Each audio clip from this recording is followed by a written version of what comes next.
Investment market performance in 2019 has actually been pretty strong. So equity markets or global shares are up around 25% and bonds are up around 6% over this period.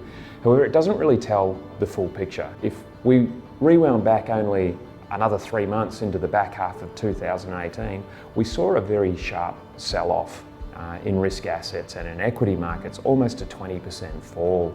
So what we're seeing in 2019, a lot of that is the bounce back from that because we're about to approach the lows of 2018. So if we went from point to point from prior to that sell-off, equities are up about 4.5%, so returns are much lower if we look through that dip. But what is important is that a range of equity markets and risk asset markets around the world are actually trading at all-time highs, so a good backdrop.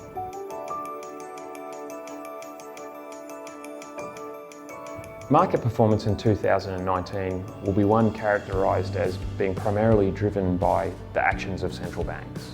In late 2018, we had a material sell-off in equity markets, and this was being driven by much slower economic growth around the globe, and we saw things like the US yield curve invert, which historically has been a fairly reliable indicator of an upcoming recession. So at that point in time, the world was full of fear. So to understand what's driven that, it's really three key things. One was in 2018, the US Federal Reserve started lifting interest rates and did this too quickly. The second was that a range of central banks around the world, led by the Federal Reserve and also the European Central Bank, moved from a stance of quantitative easing to one of quantitative tightening. So where they were printing money to support markets and economies, they actually started to pull that money back out. And the third was we really saw the emergence of the impacts and the thoughts about what the likely impact of the US-China trade war is going to be. So these all impacted market confidence, and we saw a slowing in growth. Now in 2019, we've seen a pretty material bounce back in markets, driven effectively by the reversal of some of those policies. So one where the US Federal Reserve was raising interest rates, they've moved to a stance of cutting interest rates. So 4 rate rises in 2018, 3 rate cuts in 2019. And that's been joined by other central banks, including our own here in Australia, who has also cut rates by 3 times in 2019 so far. The second is we've seen a change in the stance around quantitative tightening by a range of central banks, moving back to a stance of quantitative easing, so expanding their balance sheets and once again supporting in economies and the banking system by printing money. So they've been the 2 big drivers of that reversal in the fortunes of markets. What's been really important for us as allocators of capital is look at what has actually been the underlying impact on economic growth and corporate profitability. So despite the fact that we're now lowering interest rates again and printing money, we're still seeing economic fundamentals weaken further and corporate profitability struggling.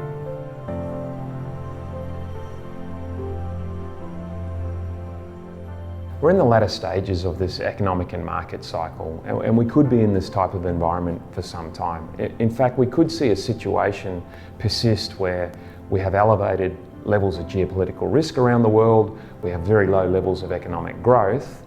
However, markets remain supported by ultra-low interest rate policies and the ongoing actions of central banks and governments. If we look at a chart of growth in global volumes, what we can see is we really haven't grown in the last 2 years. Now this is likely to flow through, and we can see it flowing through into the outcomes for assets and companies. It's affecting how much cash flow is being generated by these assets, and in effect that impacts how much we're prepared to pay for these assets. So if we look at the company reporting season, the latest company reporting season in both the US and in Australia, there was no profit growth. So it is starting to flow through and the economic fundamentals will win out. The balancing act for us is looking at whether this slowing economic growth and geopolitical risks from things like the trade war are able to be countered by the actions of central banks and governments. And while we think these actions will have an impact, I mean, if you cut rates, we can already see in Australia here, it is having an impact on the housing market and prices there. We actually think it is likely to be much more effective when you're cutting interest rates from 5 or 5.5% than when you're cutting them from 1%. So in this type of environment, the outlook for markets, we think, is one of high levels of volatility and lower levels of investment returns, really being driven by this lower overall level of economic growth and valuations for asset classes such as equities not being cheap relative to their historical levels. The benefits of effective diversification are evident across a business and an economic cycle. However, in the latter stages of an economic cycle, we believe the benefits are increasingly important as we're likely to experience an environment of higher market volatility and the potential risk of a negative market return is increased. And this is as the cycle naturally matures. The investment portfolios are well positioned to reflect our current views of the market and the environment that we're in. And we've got a more balanced stance across our allocations to growth assets, preserving assets and diversifying assets, which of course include our allocations to the alternatives asset class and our private markets investments. This setting, we believe, will allow us to share to a degree in a positive market environment, but given our allocations to diversifying assets, these will work hard to buffer investment returns in the event that we get a material step up in market volatility or even a pullback in markets and we're looking to preserve capital. We shouldn't be fearful of volatility at this stage of the cycle. In fact, we'd invite the opportunity to buy assets, given our current positioning, at a cheaper price than what they're trading in the market today. In this low growth environment where valuations are not cheap relative to history, active management will increasingly play a really important role in delivering investment returns and us achieving our objectives. So the skill of the team in implementing our process as we get volatility in markets will be really key. You would have noticed more recently in our portfolios that we've made a specific allocation to global listed infrastructure, which we think has really attractive investment characteristics. We've also moved to further diversify our currency holdings and include a position in the Japanese yen. So in the event that we see more market volatility, you would expect us, given our current positioning, to be very active in our portfolios, and we think that will be a meaningful contributor to our returns.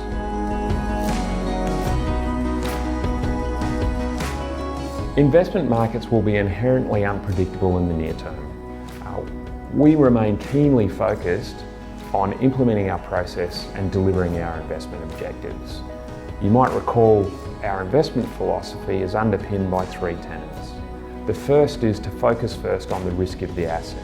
The second is to seek to deliver a more consistent return. And the third is to seek to preserve capital when required. 2020 will undoubtedly throw up some challenges, but we feel really well positioned to be able to navigate these.